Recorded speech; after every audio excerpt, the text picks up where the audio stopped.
Welcome back to Newfoundland and Labrador Studies 2205. This is Unit 2, The Roots of Our Culture. I'm Miss Fleming, hello, and this is Section 5, Lesson 2 on Settling In. Now, before we begin this section, there's something I want you to consider.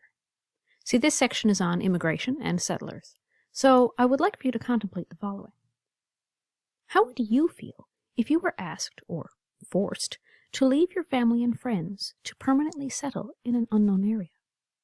Thinking about that throughout this section may give you some insight into how these people felt. Let's consider first the shift from the migratory to the residential fishery. For nearly 300 years, the fishery in Newfoundland and Labrador was a seasonal, migratory industry conducted by Europeans during the late spring to early fall.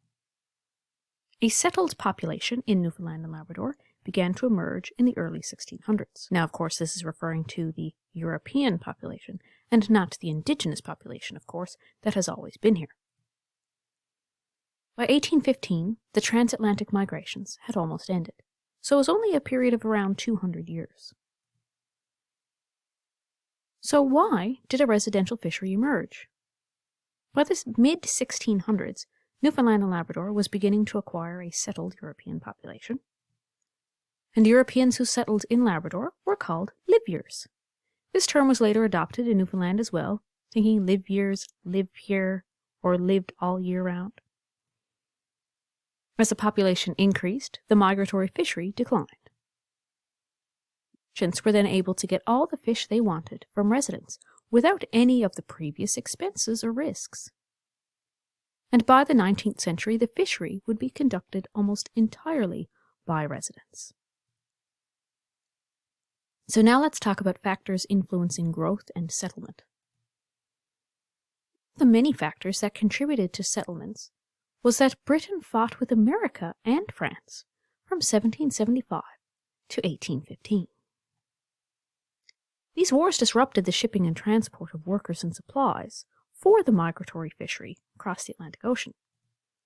Large numbers of seamen were forced into the Royal Navy to fight these wars. So therefore, this created a labor shortage, and as a result, British merchants were forced to pay more for wages and provisions, which reduced their profit margins. A residential fishery did not depend on the workforce from Europe and required fewer ships. Therefore, by 1815, residents were catching almost all the fish that merchants required. I've mentioned this type of chart before. This is a cause and effect chart, and it helps you organize events so that you can better understand them, historically speaking.